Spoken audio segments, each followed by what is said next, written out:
and welcome to the Writers Tribe Talk Show. I'm your host, Elsa Kurt, and I'm excited about our guest today. Her name is Lynn Sheft, and she is the author of The Deadly Game. I can't wait to hear about this book. Welcome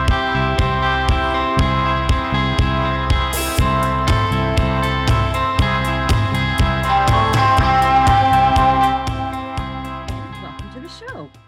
Thank you very much, Elsa. I am so glad to have you here, and I can't wait to hear about your book. But first, I want to hear about you. This is your debut novel.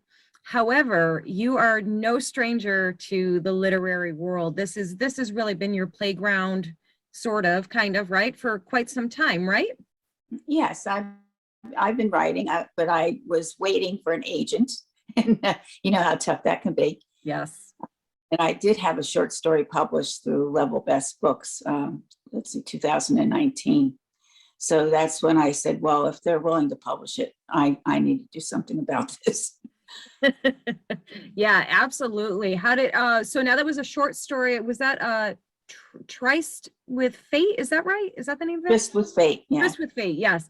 So tell me a little bit about that whole process. You said you wanted to first get an agent. That is, as we all know, anybody that's in this lane, so to speak, knows how challenging that can be. Did you end up with an agent, or did you just say, let's go forward? Well, actually, I attended a webinar in August of last year, hosted by a literary agent, and she was telling us about the trends in publishing. And she made a remark that just made me stand up and take notice. She said, suspense and thrillers are a tough sell to editors at publishing houses. Well, that's what I write. Uh-oh. Time for questions and answers and not everything. I said to her, can you tell me why it's a tough sell? She said, well, yeah, there are so many thriller writers and suspense writers out there who are gone independent and they're making good money and we can't compete. She says, they're very successful. Wow. So I said, oh, okay. So I have two friends that have self-published, and they convinced me, go ahead and self-publish. The stigma is not there anymore. Exactly.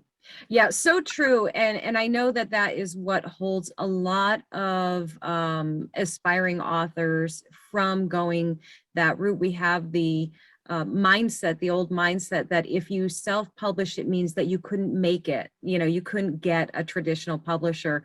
And I remember when I published my first book, I was like embarrassed to tell people that I was self-published because the stigma, like you said. And now it's you have big name authors who've changed. They've left their publishing houses and they're doing it on their own. And I'm sorry to all the publishing companies out there. You are wonderful, and I don't want to knock you, but when you can keep more of the money in your own pocket, it's almost a no-brainer, right? Exactly. How did you find that process of self-publishing? Was it easy, difficult? Do you recommend it to other authors? Oh, well, yes, but I mean, it was trial and error on my part. I went through KDP, which is Kindle. And they have this automatic download program where you can just take your manuscript to put it in a PDF and upload it. And I didn't like the way it looked. I've been in advertising for like 40 years. And I know about typefaces and fonts and all this other stuff and leading and kerning. And I looked at it and I said, this doesn't look professional. I didn't like the way it looked. So, and they only gave you 3 choices of fonts. So I looked at the alternative, which was to do it yourself. So I did. It took quite some time, but I worked out all little kinks because there are little kinks about tabs and all that. And I researched it and I fixed it. So the end is it looks professional and I was very happy with it. That's I also fantastic. I went on Shutterstock and found a nice photo. So there's that beauty. That is a great photo. Yeah. Yes. Because it gives the essence of the opening of the book. And then for the back cover, I engaged a graphic designer who I've worked with for many years in Florida, and he did the back for me. So I was happy with the end result. That's fantastic. Yeah, it looks gorgeous. The story sounds so intriguing. Let's talk a little bit about that. The Deadly Game. Give me a little bit of the premise of the story. Even though I kind of cheated, we got to tell the audience. Well, this story came about by riding my bike with my husband in Coconut Grove, where I lived for many years. And he's a very funny man. He was always teased me and everything. And but he would do this every single Sunday. Went for a bike ride. He would race off, hide somewhere, come up from behind me, tap me on the shoulder, and scare the wits out of me. So I kept thinking about this, and I said, what if, because that's what writers do, what if the husband disappeared and she couldn't find him? And that started the story. That is so cool. She thought she knew him, and you know, where is he? And it just, one thing led to another, and that's how I developed the story. I love that about the writing process, that it comes from the smallest thing, and then for a writer's mind, it just evolves into this huge thing. Now tell me a little bit about your writing style. Would you consider yourself like a plotter? Did you sit down and, you know, map it all out, or did you just sit down and start writing? No, I'm a plotter. Having an advertising background, you know, if I was given an assignment, for example, to write a brochure, well, I didn't just write the brochure. I outlined it because I had to know what was on what page and to give it to the graphic designer. That's how I did everything. I always knew what points I had to make, like in a TV commercial, radio commercial. I always knew what I had to cover. So it was natural for me to plot. So I first started out with doing the outline of the novel, so I knew where it was going to go. And then I would do character sketches of everybody who was in the book. And, you know, so I really knew them as people, which seems odd, but that's what you do when you're a writer.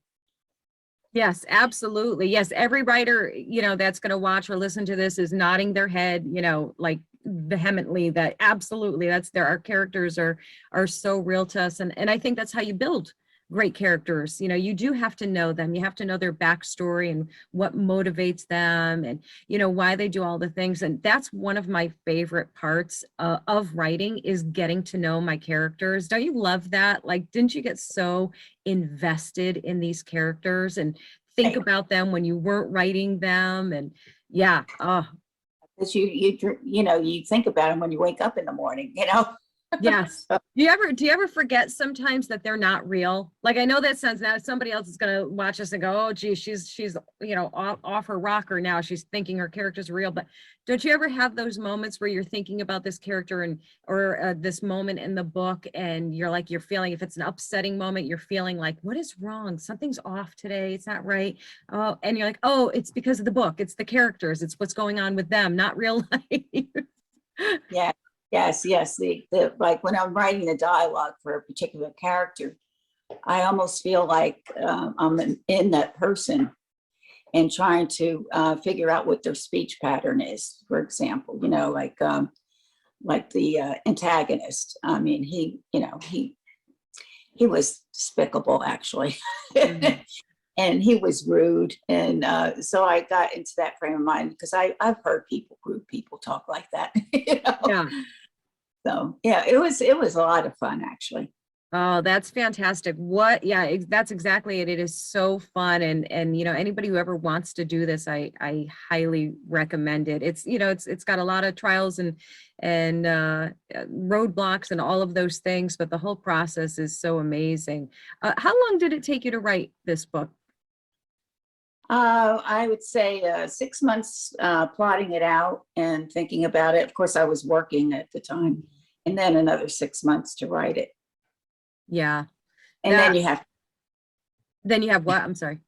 You have to edit it. Yes. Oh, the editing process. Now, I remember a long time ago, I read Stephen King's On Writing, And I thought it was such a great look inside the writer's mind and the process of all of that. And I took his advice. One of the things that he said that I had never done before, which was, he said after he wrote a manuscript, he stuck it in a drawer for like 3 weeks, if not longer. And he didn't even look at it, didn't go near it, didn't, you know, tried to not think about it. And then in like 3 weeks, he would go back and then start doing the editing for it.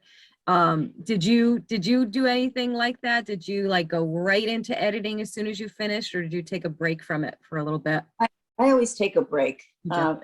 Take about a week. You know, Yeah. I don't take.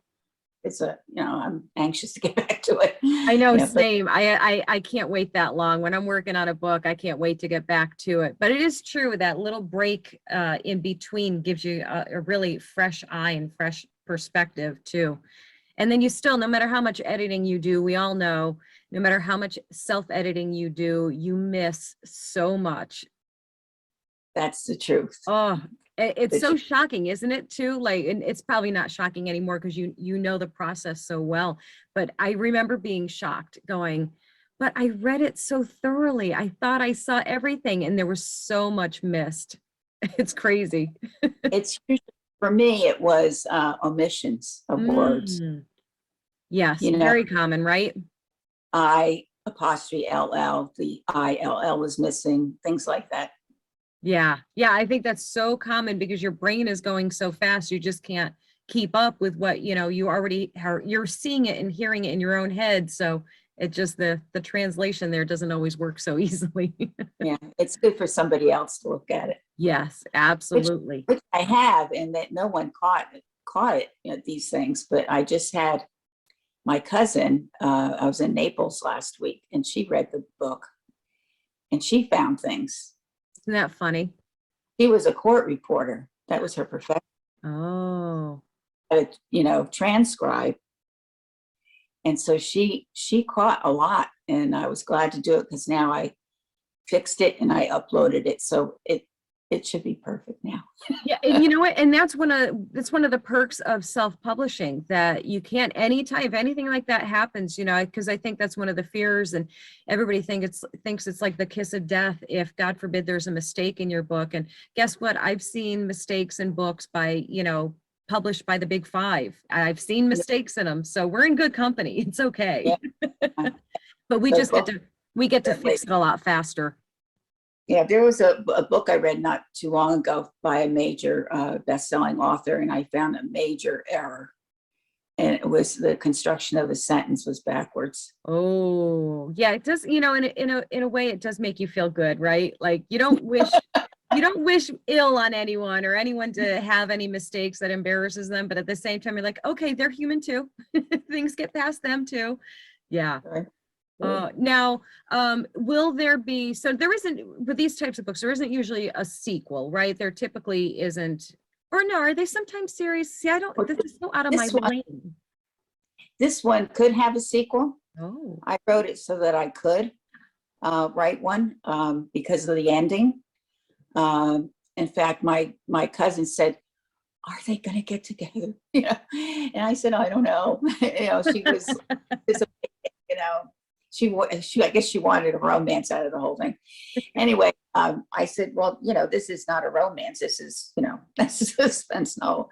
She says, "Well, it's something to think about." So I said, "Yes." But the second novel is going to come out in the end of August, and that is another suspense novel called "Saving Maria." that sounds really good. Can you give us any little nuggets about that one, or not yet? Yeah, I can. It's written. I need to edit it, Okay. but it's about, you know, as I said, that for me, a lot of ideas come from my life as I'm living it, and this idea perks up. Well, in Florida, we had a lot of immigrants coming into the country, and you know, they're speaking Spanish, and they would go check out, you know, in the grocery store, and I'd hear, you know, Anglo people say, "Why don't you learn how to speak English?" You know, and I thought, poor lady. So I said, well, instead of being a problem, I said, maybe I can help with the solution. So I contacted Broward College, and I became an instructor for ESOL students. Wow. So I taught these people who came in from Brazil, Colombia, Peru. I mean, you name it, all the South American countries were coming here because their country, Venezuela particularly, because they had a dictator that's horrible. So anyway, teaching these people, I learned their story. And one of my students, who I called her Maria in my book, she had been kidnapped by FARC, which was the rebel group in Colombia. And they kidnapped her for 4 months. And so I tell her story. Oh, And wow. in a flashback, what happened, but the story takes place with her in the United States in South Florida. And, you know, once you have a green card and you come here for political asylum, you can't go back, because then you're saying that my life isn't threatened anymore. So the book opens with her getting a phone call from her mother. And she says, Maria, she says, you got to come back. She says, your father's dying. He needs a kidney transplant, and we don't know if he's going to get it. And I don't know when he's going to pass. You have to come back and reconcile with him. So that's where that story goes. Wow, what an incredible story. And that it's a true story too is that much more compelling and so topical right now too. It's a really great time for a book like that, because this is, you know, such a big topic in our country right now. So when's the expected release date approximately? Yeah, end of August. End of August. Very exciting. And we were talking a little bit before we went live. You've got another book, a totally different genre, that is in the works as well. Is that right? You have something else in the works? Yeah. Well, I started to write. I'm going to put it aside for a little while, but I was writing a romantic comedy that I was having great fun with. It had to do with two people on different sides of the law. He's Oh, a fun. and she just left her job as assistant state attorney Mhm. in New York, and she's going to California. They meet on the plane. So sparks fly, you know. But I'm actually I put that on the back burner for right now, because I started my third novel, actually, which is historical suspense that takes place in New York City, December 1941, after the United States declared war back on Japan and Europe. Wow, I love that I love you have a very eclectic writing style, that you're branching out into different lanes. It's totally relatable. I love different genres. Did you find the transitions from one genre to another easy, or, you know, do the stories kind of tell themselves in a way, or do they call you to them? Well, the historical, I decided to do that because I wanted to explore my mother's life, because she grew up at that time. So I was trying to see what things would be like for her. And so it takes a lot more research because it's historical. But I'm learning so much, and it's been a lot of fun. I've read a lot of books, you know, about Franklin D. Roosevelt, about the time. I read a whole book on the FBI. So it takes more time, but it's you know, it's invaluable information. Absolutely. Yeah. Oh, you get so much out of that. Do you get lost in the research? Sometimes I get a little lost in the in the research. You go Well, deep in there. yeah, you can, you know, but I say, well, it's part of the process. I don't make myself Absolutely. about it. Yeah, absolutely. Do you give yourself a time frame for the start of writing a book to end, or do you just let it happen naturally? I actually let it happen naturally, unless I find I'm procrastinating. then, then I say, okay, get the Velcro on the seat and sit there. Yes, yes. I'll put a calendar up on the, if I find myself doing that, I'll put a calendar up on the wall and circle the due date for the book. And then it's like, oh shoot, I better get moving here. Yeah. Yes. But it's, you know, it's I don't pressure myself too much, because I enjoy the writing. Mhm. And if it's too much pressure, it's not fun anymore. That's so true. That's so true. You have to be able to keep enjoying it. Once it becomes a burden or a task or something you dread, that's like the kiss of death for it, right? Right. Yeah. Right. So let's see. So your short story was published in, was that 2019? Is that right? Right. correct. And then The Deadly Game was published in just this 20 year? Okay. So, and you have essentially 3 other books in the works, really, which is really, really impressive. And did you find that when you published that first work that it like opened up the floodgates? Have you been able to even stop since you started? Well, it's just so exciting because I've gotten, 5-star reviews on Amazon, Yes. which affirms that I am a good writer, Yes. People have said you kept me up late at night because I couldn't put it down. So that's the nicest compliment an author can ever receive. Yes. Oh, you aren't kidding. Seeing those 5, we always, we try not to, it's this catch-22, I think. We try not to read the reviews, but we also need the reviews and we can't help but read the reviews. And when they're good ones, it feels really, really good. And I did see that. I looked over on Amazon and yes, you are all 5-star reviews. And that is, that's a great feeling to see that and get that validation, Exactly. Because, we always have self-doubts. Oh, you aren't kidding. Now, you are also part of a writers group in our mutual home state of Connecticut. What's the name of that again, the writers group you're in? Well, I'm into Mystery Writers of America and Sisters in Crime. Okay. Um, it's not a group that's actually always sharing, swapping pages. It's more of a community support where we support each other in doing readings or, having events or something. For example, we're going to have an event in June 22nd at the Scranton Library featuring a well-known author. So that should be fun. And we're going to plan events through Sisters in Crime throughout the year. That is so great. And, I think it's so great to be a part of different organizations for writers because, we talk about this often, or I should say, I talk about this often on the show, how writing in itself is an isolating experience. And, it's just you and the laptop or paper, however you write.